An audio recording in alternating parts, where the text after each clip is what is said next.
Good morning, everyone. It's Rabbi Akiva Males, and I hope that you're well. Today is Friday. It is March the 5th, and we're getting ready for Parshas Sisa, which is also going to be Parshas Para this year. I want to share with you an incredible insight I saw on Parshas Sisa this year.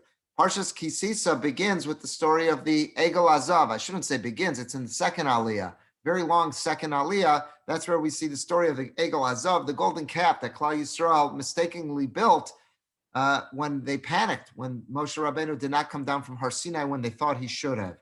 And when Moshe is still up on Har Sinai and Hashem tells him it's time to go down because Klal Yisrael has sinned so terribly, the pasuk says as follows: they've quickly turned away from the route in which I have commanded them. They've built an Egel Masecha, they're bowing down to it, they're slaughtering, they're bringing sacrifices. Next pasuk, Tes. Pasuk says, "Vayomer Hashem al Moshe." Hashem says to Moshe, "Reisi es amazev inei am kshei orafu."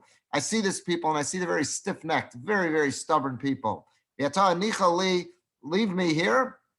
Veichar api b'hem v'achaleim. My anger will rile up against them, and I will annihilate them. V'aseh oscha l'goy gadol. And I'll turn you into. I'll start over. I'll start fresh with you. That's what Hashem tells Moshe Rabbeinu. I saw an incredible insight from Rav Moshe Sternbach in Yerushalayim.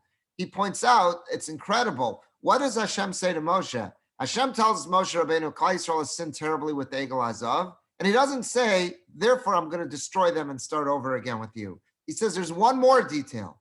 They've sinned terribly with the Egel Azav, and then he says, Ra'isi es amazev inei am kshei orafu. I see they're very stubborn people. And because of that added detail, I'm going to knock them off and I'm going to start off fresh with you. It wasn't just the Egel Azav. The ultimate, what was the straw that broke the camel's back?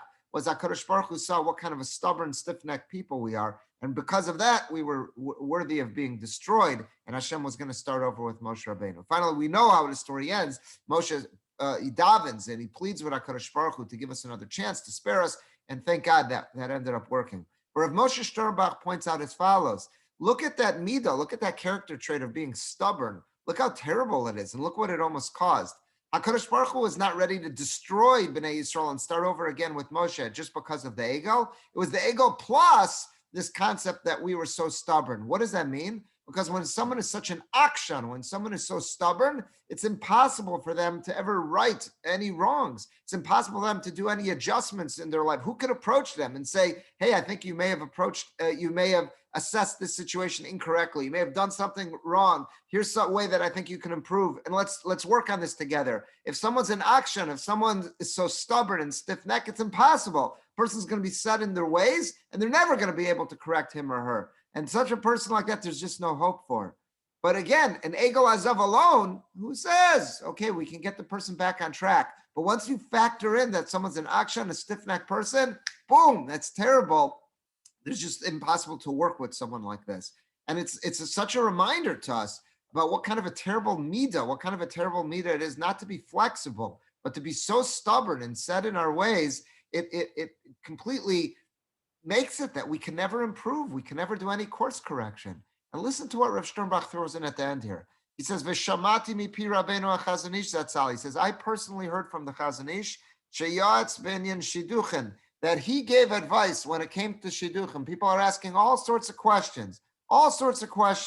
If anyone's ever gotten phone calls from someone, they're asking all sorts of questions about the boy, about the girl, who they are, but they're missing out on the key one. He says, what did he hear from the Chazon Ish?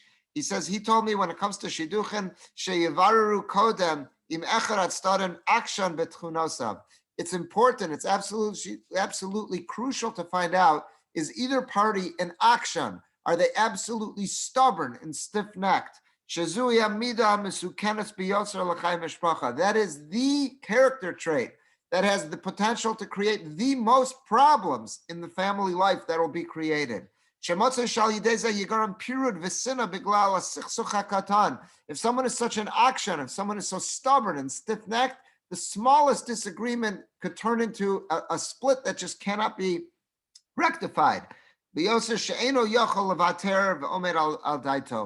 who's a real akshan will never be mevater. They'll never find some way to come up with a compromise to get past their position, and they'll always dig in their heels, and it's just trouble. What a fascinating idea. You think about this. I know Layla and I, we get calls quite often about different people they found out we have a connection. Do you know this fellow? Do you know this young lady? Do you know him? What can you tell us about him? And some of the questions are just nonsensical. You think to yourself, is this important? Is this really what's so important? And what Rav Sternbach is pointing out is that the Chazon Ish would hear it from him is the most important question to ask. Is someone stubborn? Are they in action? Because when someone is stubborn, they're impossible. And that could create scenarios that you just cannot move on from. And he points out this is what HaKadosh Baruch Hu was telling Moshe Rabbeinu. It's bad enough they made an egel, but I'm not going to destroy him for that. What was it? They made an egel and they're stubborn. Because when they're stubborn, there's no hope for any kind of repair. Thank God Moshe Rabbeinu found the right words. He found the right words to daven and plead for mercy for all of Klal Yisrael. And Hashem did not destroy us. But it's our job to work on this and to make certain that with all of our flaws that we have, let's keep our eye on the ball, that we're not in action, that we're not stubborn, we're not digging in our heels, we're not stiff-necked. Because once we've gone down that road, it's impossible to make any repairs. And the relationships in our life are going to be so fractured. So with this, God willing, everyone will find it within ourselves. All of us will find it within ourselves to be more flexible where we can be, and to try to root this character trait of being in action, of being stubborn, being stiff-necked out of our characters. Have a good Shabbos, everyone.